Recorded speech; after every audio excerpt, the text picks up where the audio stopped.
Hey guys, back for another video today. So we're going to talk a little bit about the video that I made dealing with the Shadiversity versus Sellsword arts. I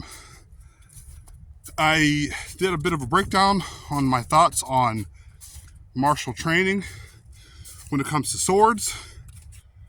The two main points that I made in favor of Sellsword arts, David, for those guys who don't know his name, is that first of all, number one, he's in shape. People tend to have more respect for someone who is in shape, has good physique. And then number two, the training. Do you actually have training behind what you are claiming or saying that someone else isn't valid, that their points aren't as valid? And Shadiversity said that Sellsword arts doesn't really know what he's talking about when it comes to sword. He actually does say that in swordsmanship. He kind of makes a couple claims, except the fact that Sellsword arts, David, we'll just kind of go with David. David has won HEMA tournaments with his superior training, his physique. I'm sure he's got a good diet. He's got a good plan. So those two things are in favor of Sellsword arts when it comes to swordsmanship. Yes, the man does know what he's talking about. Now, when it comes to Shadiversity side, is that he may have a little bit more experience when it comes to other forms of weaponry. Polearms, he has a little bit of sword experience. I don't know how much experience he has with HEMA.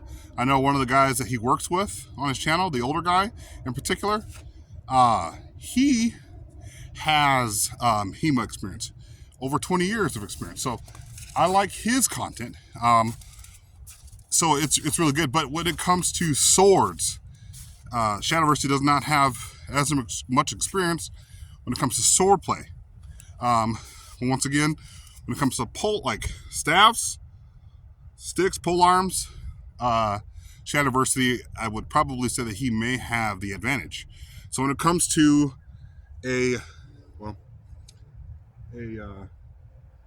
staff, this is about 6 feet in length, the one that I have. Can actually kind of look at it, about 5'10", so slightly a couple inches taller than me, so about 6 feet in length. Once again, Shad has probably the more experience when it comes to polearms, which you fight differently with polearms than you do with a sword. So therefore, the double staff method, he may have a slight advantage when it comes to,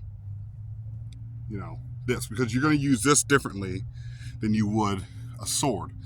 Sellsword arts was trying to use a staff weapon as he would a sword, and it just doesn't really make a lot of sense. Polearms are superior to swords. I think Lindy Page, if you guys are familiar with Lindy Page, on his channel, he did a tournament where he had a novice spear fighter, take on. It was like in a bit of fun, but take on a bunch of swordsmen, all different swordsmen. Swordsmen with one sword and a dagger, sword and a shield. Just a sword, especially just a sword, got destroyed. I'd say 8 times out of 10, absolutely outclassed the swordsman. And then you put a spear or some kind of staff with a pointy tip on the end. You put that in the hands of a pro, someone who's done this a long time, then I would say the person with the polearm / staff / spear has the advantage. That's just my thoughts on polearm. So Shadiversity, also another thing that I have a problem with Shadiversity, I'll just restate the same thing. Physique matters, okay? Physique absolutely matters. That's unfortunate, but it is true. The guy has money, obviously. He wouldn't have a castle. Probably was inherited, but still, if you're able to LARP full time that means you have money to be able to do something like that. You built your channel up. You're making enough ad revenue slash, donations and stuff that people sign on to for memberships. So he has money. So my thoughts are, with some of that money, not telling what to do with your money, but some of that money, you get yourself in a little bit of shape. Dieting, exercising are all very, very important when it comes to being in shape. They talk about English. There's another channel out there. I'm not as familiar with his content. I found him through Scolaglotoria. Matt Easton. We're just going to say Matt Easton, okay? I can't say the name. Matt Easton had a little bit of a tis with another YouTuber, English something, history. He's a HEMA guy, but this guy's got into jiu-jitsu, and he talks about how you need to have not just physical shape, but when it comes to grappling takes being in a bit of shape. You can't just go to a jiu-jitsu gym or dojo or some kind of a martial training being absolutely out of shape. So grappling, wrestling, all that stuff talks about being in shape. And his point to Matt Easton, I'm getting way off topic here, but his point to Matt Easton is that basically being in physical shape affects your sword play, affects your weapons training, because if you're out of breath half the time, and I've made this point to myself, and people have made it point to me on this channel, hey bro, you need to get in shape. This guy needs to cut off a few pounds. Some people have posted that in my channel in the past, okay? And I had to take that to heart and say, you know what? I got to get myself in shape, right? So I started dieting and exercising and training more to get myself in better shape. I just got done with here, I'm going to show you guys kind of the bit of the circuit that I go. Seriously, okay? I did about a little over 2 miles today. Walking with backpack weight, about 20 pounds in my backpack, bow staff in hand. So I'm training, right, to get myself in better shape so that by the time the summertime comes around and I get it back into all my archery stuff, I'm not so fat, because in those videos, I'm clearly fat in those videos. All my life, I've been no more than 180 pounds. Got out of the military and then ballooned up to 234, guys. Now I'm down to 220, a little less than 220 now, okay? So I'm not just saying this to knock on Shadiversity. Myself am working on getting in shape, okay? And having a bit of fun. You're going to have a lot more fun when you're in better shape. But when you're fat and out of shape, it's just not as fun. So getting back to the video, sorry, it's not well articulated. Somebody else put in the last video, this is a good video, but poorly articulated. So we're going to try to do a little bit better instead of stumbling all over my words and blah, blah, blah. Okay. So the whole point is that Sellsword Arts has a bit of the advantage when it comes to swordsmanship, because he trains professionally with actual trainers, people who also compete as well. He has competed himself. He has won sword championships. So for Shadiversity to say, well, does this guy really, this Daniel guy, I mean, what's his name, Daniel David, does that multiple times in the video to be clearly spiteful and disrespectful, okay? So he does all that just to, because he's hurt. And Shadiversity in his video, he did not mention about his physique as well, okay? So, like I said, guys, my thoughts, conclusion is that that Sellsword Arts does have the advantage when it comes to swords, but when it comes to polearms and spears and stuff like that, I would say Shadiversity has maybe the slight advantage, because he actually trains with other people, has at least a couple friends that do train themselves to a certain degree with polearms, okay? And you'd use polearms differently than you would use a sword, okay? And like I said, polearms, depending upon the reach, because once again, I can get some pretty insane reach with my staff, right? Compared to a sword. So you're going to use a staff style weapon, whether it's a double-bladed sword, if that's even real, probably not, because I mean, imagine carrying that thing around. How heavy that would be, right? That's like two swords put together. but that's serious amount of weapon, like serious amount of blade or whatever that is. But once again, a staff is a much superior weapon. In my thoughts, the only issue I have with Sellsword arts is that not everybody trains at a dojo or at a club. Okay, not everybody trains at a dojo and at a club. I also had another comment out there where somebody was trying to say you have poor technique with your bow staff, and it's just poor technique, right? The whole point of using a weapon, right, other than fitness and stuff that people have fun, to use a weapon is to defend yourself with, right? And can I hit you before you hit me? So that's the whole point of that. I know how to twirl this thing around. I know how to strike with it, double staff style, single staff style. I can do that. Now I'm gonna post a video here in a little bit of me striking a bit of ice in the distance over there. There's like a little thing of ice. I was just having fun slapping it around a little bit. It's not my actual skills. I'm just slapping thing around, having fun. I lost one of my sticks that fell in the grass earlier, so it didn't go as planned. But I had a little bit of fun just hitting on it. Right, it was a lot of fun hitting on it. But for someone to say, hey, you have poor technique in how you swing a staff, to you, yes. To others, maybe. But how many people actually train with staffs? People in the world actually train with staffs, or even have the thoughts of training with the staff? Not very many people. And who would I actually be fighting in a situation where I'm using a staff, right? It'd probably be like a wild dog or a drunk, belligerent person on a hiking trail, right? That's wielding a knife and he's trying to attack me and my family.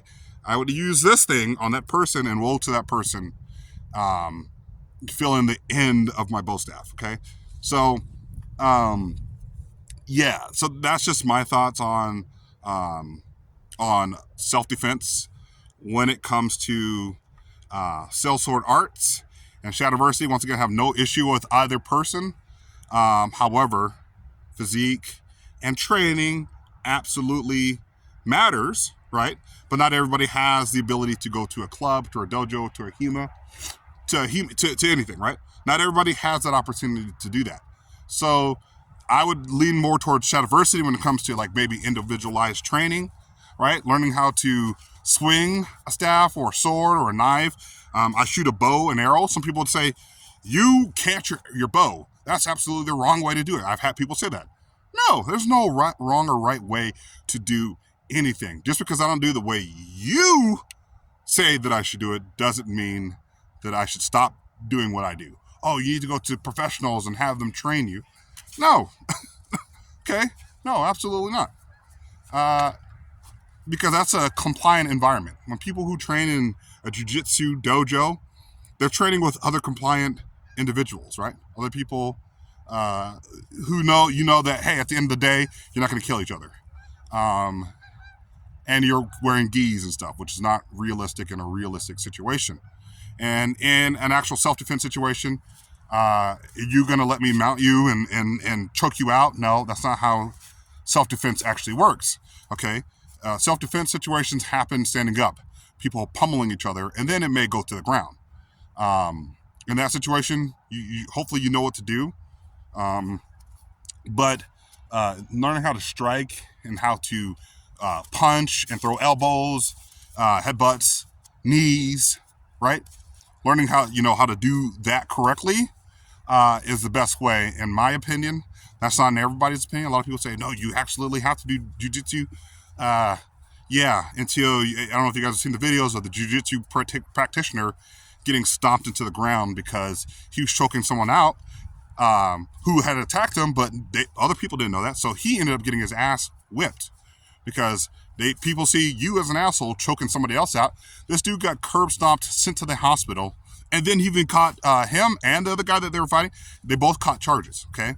I think the charges got dropped, but that's some of the stuff that they don't actually show you. They show the jiu-jitsu practitioner choking some baddie out or bad guy out. And that's what, people say, oh, look, see, jiu-jitsu absolutely 100% works every single time. No, it doesn't work 100% every single time. To get into close quarters like that, you don't know if that person has a knife or a gun or a blade, right? You don't know anything about that. I've seen Joe Rogan and some other people say, oh, jiu-jitsu is superior to Krav Maga. In a jiu-jitsu situation, yes, but if someone's going to attack you, they're going to want to have the advantage over you, right? So if they're going to have the advantage over you, they may have a knife or a stick or a gun, and your jiu-jitsu training is only going to get you killed, curb stomped, or worse, diced up, right? To where you're not able to live a normal functioning life once you get stabbed up. Okay, so jiu-jitsu is not the end-all be-all, and neither is one style of training. People out there who say, oh, you because you don't know you don't know Kimpo or some specific style that I trained in 12 years. I was like, please, challenge me. Come out here to Idaho, right? We'll get some gear. We'll buy some gear if need be, and we will duel it out. And guarantee you, I will get plenty of hits on you. Plenty of hits on you. I'm very, very comfortable with the bow staff, even if we got training staffs. So I'm not afraid of a competition or defending my family. And if I got into a situation where I had to use my bow staff in a self-defense way, no one's going to care about your technique. Oh, your technique is flawed. Most people who are going to attack you and you have a bow staff, they're not going to know the first thing about using a bow staff. How many people know how to use a bow staff? Very, very, very few. How many people train with a bow staff? Even fewer. How many people are experts with a bow staff? Even less, okay? So that's all I got for you guys today. Hit that like, subscribe button. Tell me what you guys think in the comment section below. But that's just how training is. Training, you have to train realistically as much as possible to the best of your ability. And if you're individually, you can do some research on what actually works in self-defense situations, right? Versus, twirling a staff. If I know how to twirl my staff, is that going to help me defeat an adversary? Absolutely not. It's not going to help me defeat an adversary. What's going to help me defeat an adversary is being able to hit them effectively before they hit me. That's the whole point of self-defense. Self-defense isn't about, oh, your left foot needs to be 6 inches or a foot in front of your right foot, or vice versa, or you have to swing the staff specifically this way in order to call yourself an expert. That's just not how self-defense works. Self-defense does not work that way. So that's all I got for you guys today. Longer video than expected, kind of all over the place, but that's just kind of how my videos do. They kind of meander. There's no right, no wrong when it comes to any one thing specifically. It's cold out here. So that's just how that works. So I'll see you guys later.